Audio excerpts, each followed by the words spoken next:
कसे आहात? मजेत ना? मराठी ब्लॉगर दुलारी या माझ्या यूट्यूब चॅनलमध्ये तुमचं स्वागत आहे. बघा, उद्या 5 डिसेंबरला आहे कालभैरव जयंती. म्हणजे 5 डिसेंबर म्हणजे मंगळवारी आहे कालभैरव जयंती. मी माझ्या आधीच्या व्हिडिओमध्ये कालभैरव जयंतीला काय उपाय करायचा, म्हणजे 11 लिंबांचा उपाय करायचा आहे. तो 11 लिंबांचा उपाय कसा करायचा हे तुम्हाला सांगितलंच आहे. त्याच व्हिडिओमध्ये मी म्हणजे तुम्हाला कालभैरव उत्पत्ती कशी झाली याची देखील माहिती दिली आहे. तर हा 11 लिंबांचा उपाय तुम्हाला करायचा आहे. आणि तो उपाय जो मी लिंबांचा तुम्हाला उपाय सांगितलाय तो इतका प्रभावशाली आहे की त्यामुळे तुम्ही तो उपाय नक्की कराच. कारण हा उपाय तुम्हाला केल्यामुळे म्हणजे तुमचं जीवन अगदी सुखकर होईल. तुमच्या सगळ्या चांगल्या इच्छा पूर्ण होतील. कष्ट तर आपल्याला करायचेच आहेत. कष्ट केल्याशिवाय कोणालाच पर्याय नाही. प्रत्येक जण हा कष्ट, कितीही तो श्रीमंत माणूस असला तरी तो कष्ट हा करतच असतो. कारण फक्त आपल्याला काय वाटतं की ते खूप त्यांच्याकडे पैसा आहे. तसं काही नसतं. प्रत्येकाला कष्ट करावेच लागतात. कष्ट तर आपल्याला करायचंच आहेत, पण कष्ट करून तुम्हाला तुमच्या कष्टाला नशिबाची साथ मिळण्यासाठी हे आपल्याला छोटे छोटे उपाय करायचे असतात. कारण आपल्याला कष्ट करायचे असतात, पण कष्ट करताना आपल्याला नशिबाची साथ आणि देवांची साथ मिळायला लागते. म्हणून हे आपण छोटे छोटे उपाय करत असतो. कारण जे बघा, आपल्याकडे आपण किती समस्यांमधून जात असतो. कोणाला कोर्ट कचेरीमध्ये कोणी अडकलेलं असतं, कोणाचे पैसे कोणाकडे अडकलेले असतात, किंवा कोणाला जर शनीची 7.5 असते, कुणाला पितृदोष असतो, कुणाला कालसर्प दोष असतो. असे अनेक प्रत्येकाच्या जीवनात छोट्या मोठ्या काही ना काहीतरी समस्या असतात. फक्त पैसा ह्याच समस्या नाही, तर अनेक आपल्याला समस्या, म्हणजे माझ्याकडे फक्त पैसा आला पाहिजे एवढंच नसतं. तर पैशाबरोबर आपल्याला सगळ्याच गोष्टी हव्या असतात. याही गोष्टीपासून आपल्याला मुक्तता हवी असते की आपल्या मागे जे शनीची 7.5 असेल, म्हणजे सगळं काय आहे ते इथूनच सुरू होतं.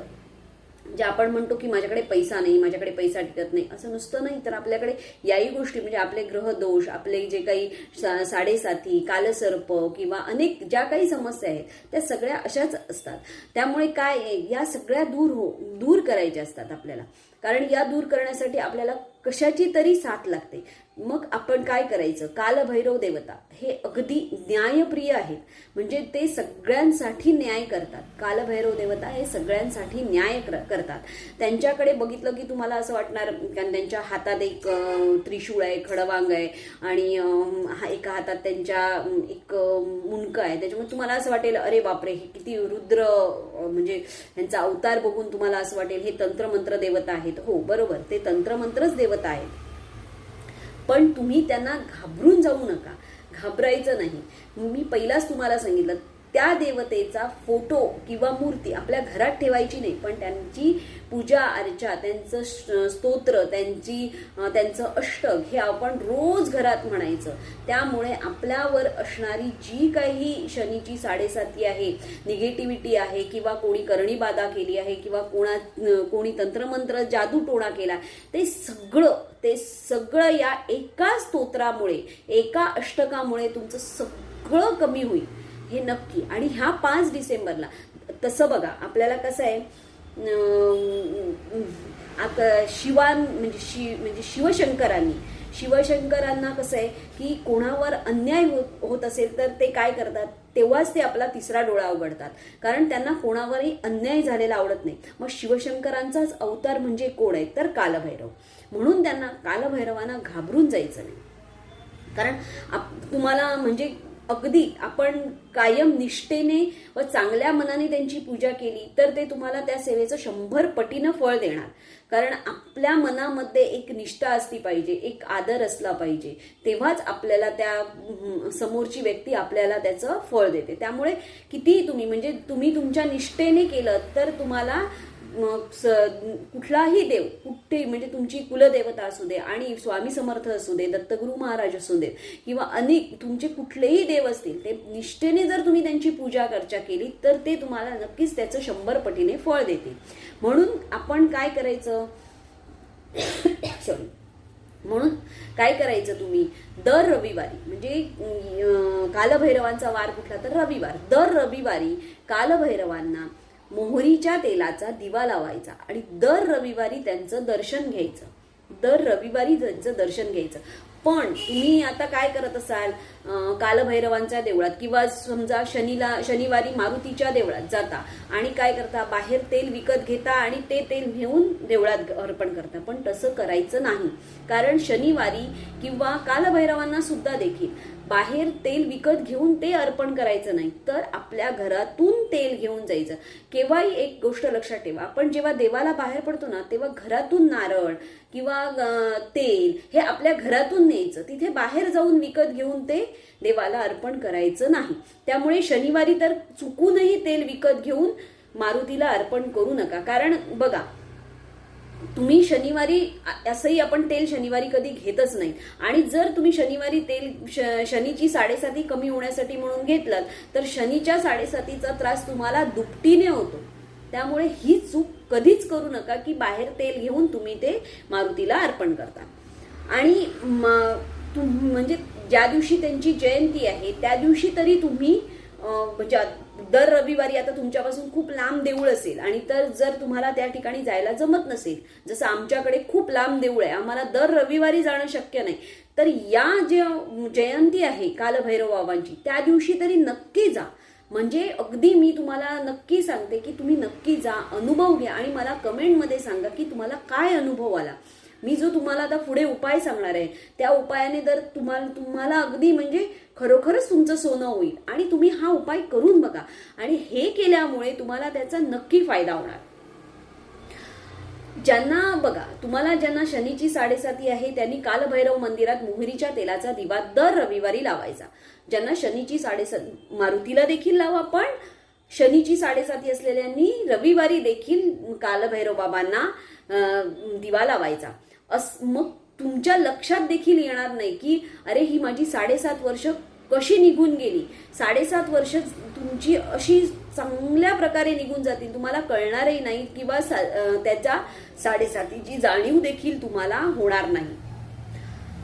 आणि बघा, हे तुम्हाला रविवारी करायचंय.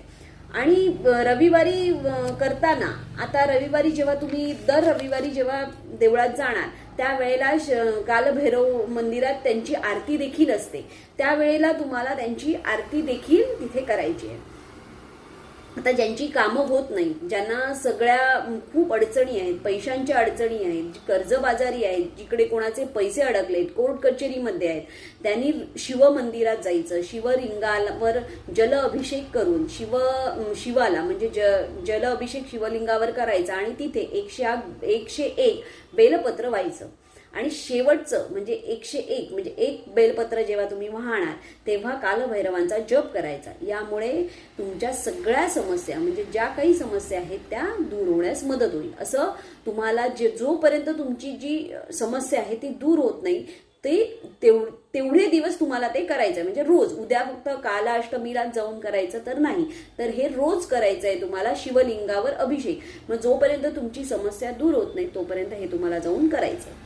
आता उद्या कालभैरव जयंतीला तुम्हाला कालभैरवांना जिलेबीचा नैवेद्य दाखवायचा आहे. कारण जिलेबीचा नैवेद्य हा त्यांना अतिशय प्रिय आहे, म्हणून जिलेबीचा त्यांना नैवेद्य दाखवा. किंवा गुळाची पोळी, गुळ पोळी जी आपण करतो ती गुळाची पोळी, आणि त्या जिलेबीतला किंवा गुळपोळीतला एक घास काढून काळ्या कुत्र्याला खायला द्या.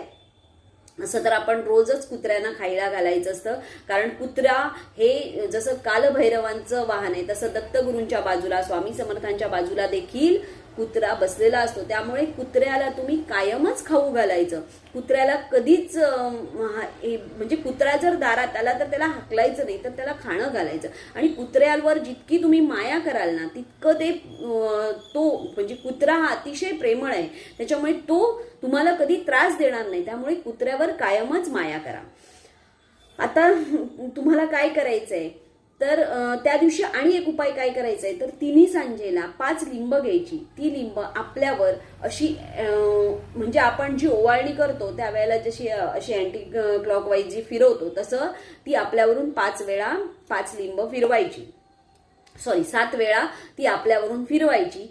आणि ती फिरवलेली लिंब म्हणजे घरातल्या प्रत्येकावरून फिरवा. जितकी तुमच्या घरामध्ये माणसं आहेत तेवढ्या सगळ्यांच्या समोरूनच ती फिरवायची.